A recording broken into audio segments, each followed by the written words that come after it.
Hollywood loved him for 40 years. Now they're running away.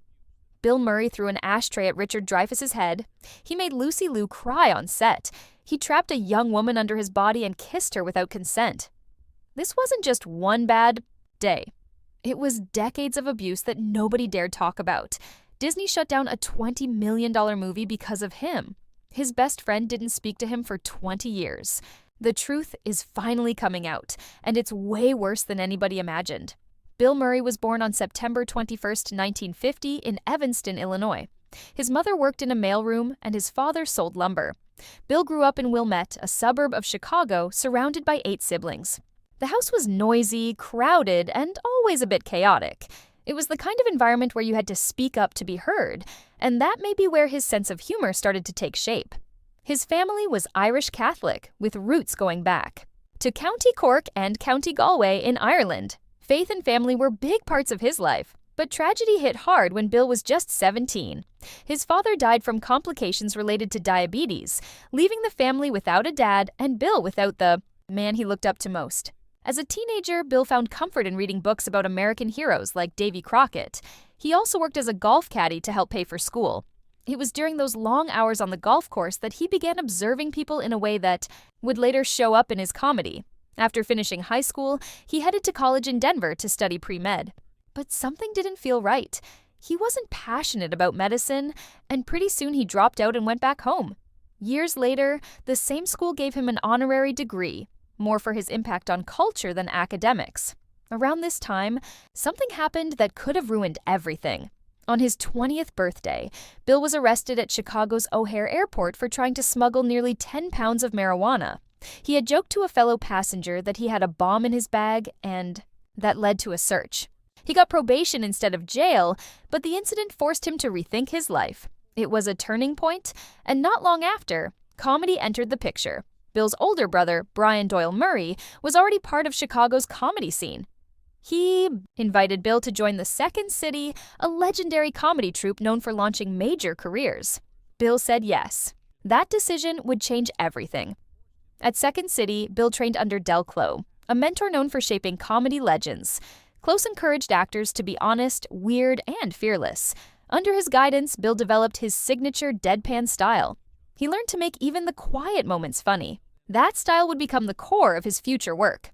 During one performance, a heckler pushed him too far. The story goes that Bill broke the guy's arm, then bought him a beer and drove him to the hospital. That's the kind of wild energy he brought to the stage. In 1974, Bill moved to New York City. He joined a radio comedy show called the National Lampoon Radio Hour, thanks to John Belushi.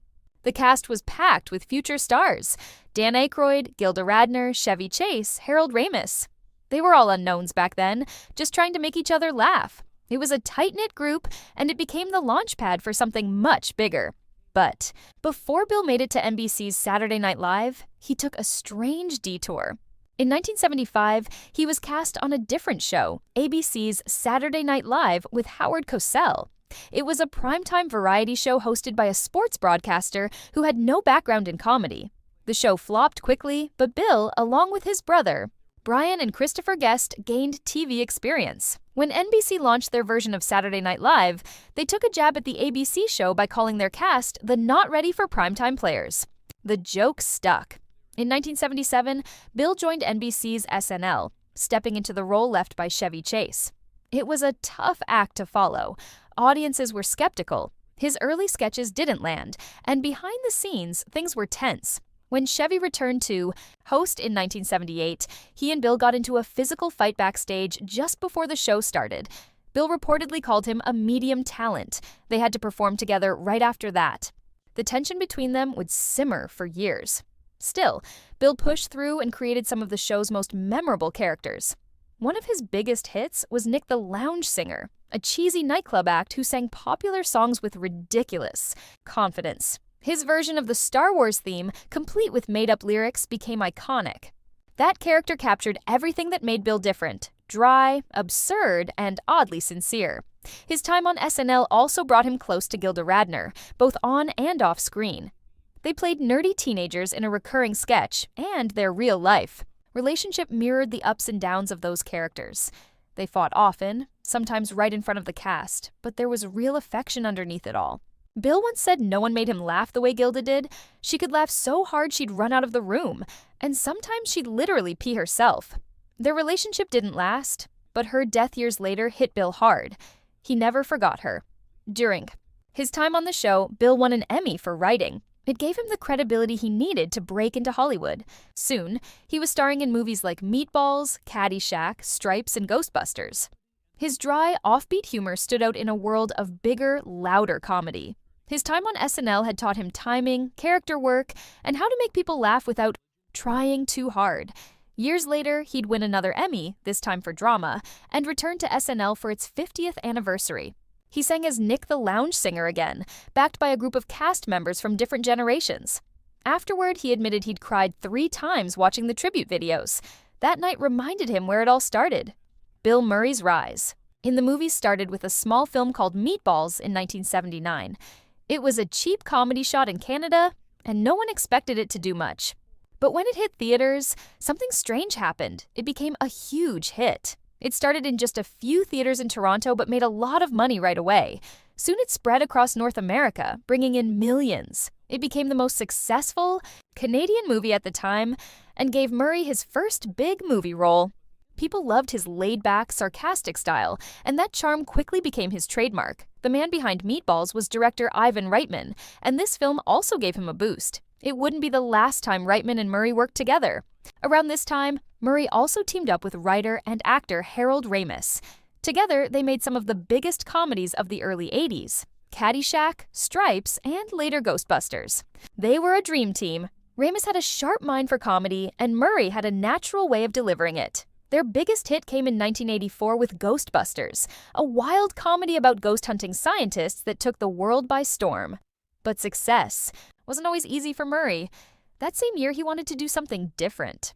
He had read a serious novel called The Razor's Edge and felt strongly about turning it into a movie. The studio wasn't sure, but Murray made a deal. He would star in Ghostbusters only if they funded The Razor's Edge. So they did, but when it came out, the audience didn't connect with it. The movie didn't make money, and critics were divided. Some said he was out of his depth in a dramatic role.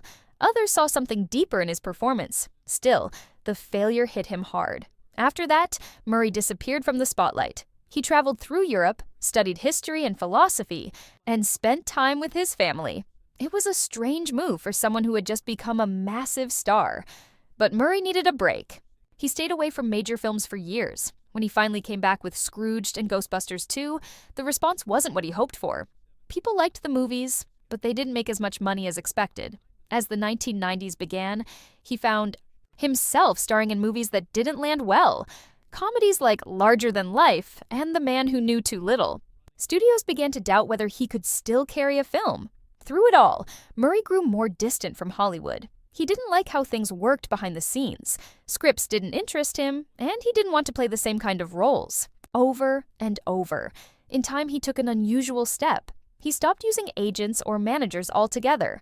That meant he became hard to reach, even for big studios. He admitted that he had become selective, almost lazy, waiting for the right roles to find. In 1990, he tried something new. He co-directed a film called Quick Change, a clever heist comedy where he also played the lead. Critics liked it, saying it was one of his smartest performances. But again, the box office wasn't kind. The film didn't make enough money, and that only deepened Murray's feeling that maybe Hollywood wasn't the place for him anymore. But then came Groundhog Day in 1993. It was the right movie at the right time. The story was funny and strange. A man stuck reliving the same day over and over, and it gave Murray a chance to show a deeper side. He argued a lot with director Harold Ramis during filming. They couldn't agree on the tone. Murray wanted it to be more thoughtful, while Ramis wanted it light. The tension got so bad that they stopped speaking altogether and wouldn't talk again for over 20 years. But all that friction may have helped. Murray gave a layered performance that critics loved. The movie was a hit, and it reminded the world why he was such a unique talent. Groundhog Day changed everything for him. It proved that he could go beyond just being funny. It opened the door to deeper roles later on, like in Lost in Translation, where he showed even more emotional depth. That film would earn him an Oscar nomination. Looking back, Bill Murray's path through the 1980s and beyond wasn't simple. He had huge success, but also tough failures. He turned down the usual road to stardom and carved out his own way, taking big risks and stepping back when things didn't feel right. Bill Murray wasn't looking for a comeback. He wasn't chasing awards or trying to prove anything. But in 1998, something unexpected happened that would change the direction of his career. He crossed paths with a young filmmaker named Wes Anderson. A couple of years earlier, Anderson had tried to get Murray for his first movie, Bottle Rocket, but it didn't work out. Then came Rushmore. Anderson sent the script out, and somehow, within a week, Murray ended up calling the office of a Disney executive, the same office where Anderson happened to be at that exact moment. That phone call kicked off a meeting, and soon after they were face-to-face in Los Angeles. Murray took over the bar downstairs, danced around, and treated the whole team to steak. He wasn't just on board, he was in. And he didn't ask for a big paycheck either. Instead, Murray took the smallest possible salary, just $9,000, because he believed in the script. He said it was about holding on to kindness even when life is painful. That stuck with him, and it showed. His performance in Rushmore revealed a side of him that audiences hadn't seen before. Thoughtful, quiet, emotionally raw. Anderson would later call him the godfather of that film. For Murray, Rushmore was a turning point. Until then, he was mostly known for being funny, the guy from Ghostbusters and Groundhog Day. But he wanted more. He wanted roles that were deeper. With Anderson's help, he found them.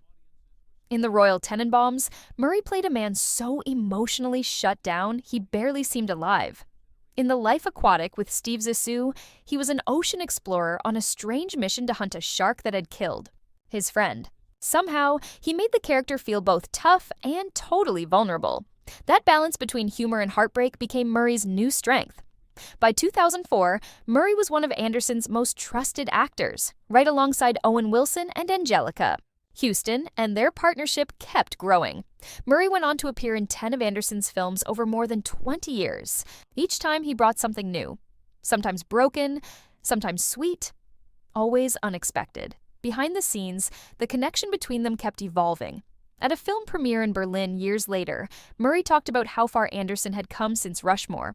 He credited Anderson's partnership with producer Steve Rails, which began in 2007, for helping Anderson push his creative limits. Over time, Murray didn't need much direction. If something wasn't clear, he'd just ask. But most of the time, he trusted Anderson completely. That trust ran deep. When Anderson moved into animation with Isle of Dogs, Murray didn't hesitate. He joined in. Even in a voice role, he kept that same energy, that same tone that made their live-action films so unique. And when Anderson began work on a new project in 2024, Murray signed on immediately. No plot details needed. Their creative partnership turned heads from the start. After Rushmore, Murray won Best Supporting Actor at the Independent Spirit Awards, and critics across the country followed suit. He even landed a Golden Globe nomination. And years later, the film was chosen by the Library of Congress for preservation. A sign of just how much impact it had. Critics saw something special in that performance, something new. One said Anderson had been wise not to make it too sentimental. Another praised how much heart Murray gave the story, even as he kept it quirky and sharp. Together, Murray and Anderson reshaped each other's careers.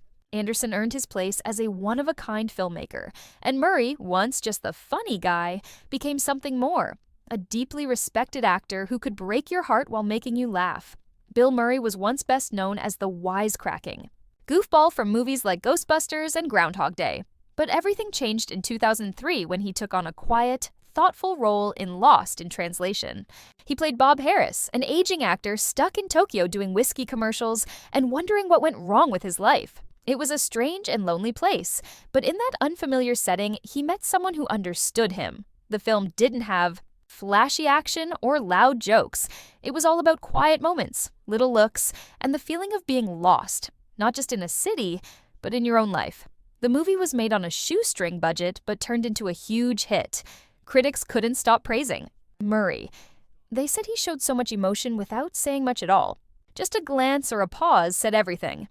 It wasn't the kind of performance people expected from him, and that's what made it so powerful. It earned him his first and only Oscar nomination for Best Actor. For Murray, this wasn't just a good role. It was a turning point. As awards season rolled in, Murray became the favorite. He won the Golden Globe, he won the BAFTA, he won over most of the critics. It seemed like the Oscar would be his too. But on the big night, something unexpected happened. The award went to Sean Penn for Mystic River. Murray later admitted he was surprised. He had won every other award, so he thought the Oscar was a sure thing. But in hindsight, he saw the loss differently. He said it taught him something, how easy it is to get caught up in wanting more, even when you think you don't care. That night reminded him not to chase trophies. Even without the Oscar, Murray didn't slow down. He kept choosing roles that mattered to him, not just ones that paid well or promised fame. In Broken Flowers, he played a man who gets a letter saying he might have a son. That sets him off on a journey to find out the truth. It was a quiet film filled with sadness and humor. Then in St. Vincent, he played a grumpy old man who ends up becoming a hero in a young boy's life. These roles were different, but they shared one thing. They showed how deep and human Murray could be, even when he was playing someone rough around the edges. He started working mostly with directors who knew how to use his style. People like Wes Anderson and Jim Jarmusch. They saw what others had missed for years, that Murray could be more than funny. He could be real. In 2014, Murray made a surprising return to television. He appeared in Olive Kitteridge, a quiet miniseries on HBO. He wasn't in it for long, but his role as a widower trying to connect with someone new left a big impression. It was so good that he won an Emmy. For someone who started on Saturday Night Live, then moved away from TV, it felt like coming full circle. But this time, he returned as someone the audience saw differently. Someone deeper, more seasoned, more respected. Part of what makes Murray so interesting now isn't just the roles he picks, it's how he picks them. He doesn't have an agent or a manager. He doesn't do business the Hollywood way. If a director wants to work with him, they have to find a special phone number, leave a message, and hope he checks it. He might call back in a week, he might not. Some have said they've lost out on casting him because they couldn't reach him in time. But to Murray, that's the point. He doesn't want to be chased. He wants to be intrigued. He once joked that if your script is good enough, you'll find a way to reach him. That's how he stays in control, by keeping the world at arm's length and only stepping forward when something truly moves him. It's not about being difficult, it's about protecting what matters. The work, the meaning behind it, and the freedom to say no. Bill Murray may have started as the funny guy who always had a punchline, but now he's something more. He's become a symbol of what it looks like to grow, to take chances, and to care deeply about the stories you tell. Bill Murray isn't just a famous actor, he's something closer to a walking myth. Over the years, he's turned himself into a kind of legend, not just for his movies, but for the way he slips into people's lives, does something strange or hilarious, and then disappears like nothing happened. One of the most talked about stories goes back to around 2010 in Times Square. A man was eating McDonald's fries when Murray suddenly appeared, took 2 fries without asking, and calmly told him, "No one will ever believe you." Then he vanished into the crowd. That one sentence became his signature for these moments. He said it before, after covering a stranger's eyes from behind, after showing up out of nowhere, then just gone. It's like he's in on a joke the rest of the world only hears secondhand. Bill Murray has long been one of Hollywood's most iconic actors. But behind the scenes, many people tell a different story. Some say he was funny and brilliant. Others say he was impossible to work with. One of the most shocking stories came from Richard Dreyfuss. They were filming What About Bob in 1991. One night, Dreyfuss handed Murray a script revision. He said Murray had been drinking. Instead of reading it, Murray got right in Dreyfuss's face and yelled, "Everyone hates you! You are tolerated!" Dreyfuss said it got worse. Murray picked up a heavy glass ashtray and threw it at him. Luckily, it missed. Years later, Murray denied throwing it at Dreyfuss. He said he threw it at the ceiling. But the film's producer, Laura Ziskin, backed up Dreyfuss's story. She said Murray once broke her sunglasses, threatened to throw her across a parking lot, and even tossed her into a lake.